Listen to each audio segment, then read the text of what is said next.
新到的巴旦木啊，我这是3斤啊。现在这巴旦木比较成熟了啊，没那么水嫩了，就是啊。我刚才吃了好几个，我去再洗2个，刚洗了的啊。洗完搁牙里一嗑就行了，你看到铁子啊？叫巴旦木啊。现在吃这个，把这个外边小黄皮去了啊。啊，里面有点跳板，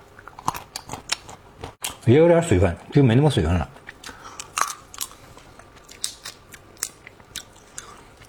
这就成熟了又，快完了。嗯。之前铁子咱们把这小黄皮吃了就非常嫩，现在吃不行了。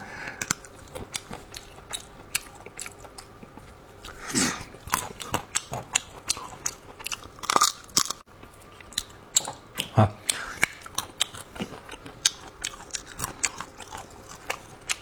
榛子现在也下来了，铁子，想吃嫩一点榛子，你现在可以拍榛子。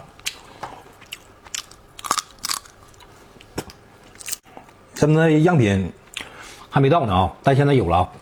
你看这个，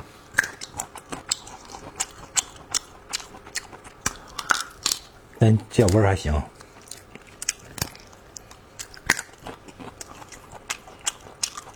我吃生坚果都差不多味道。这小坚果行，你看它个个都这么挺好的。这小皮儿现在到嘴里有点硌冷的，我也不知道你们懂不懂。以前它嫩时候这皮儿有点老了啊，这皮儿现在有点老了，以前非常嫩啊，这皮儿就不能吃了。嗯，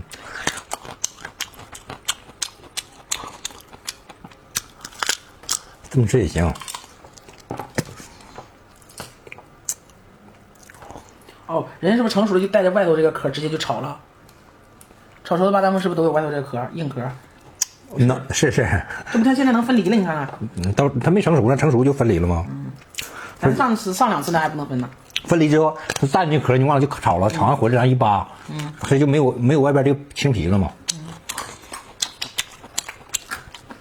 它这保温膜好几层。现在香味上来一点了。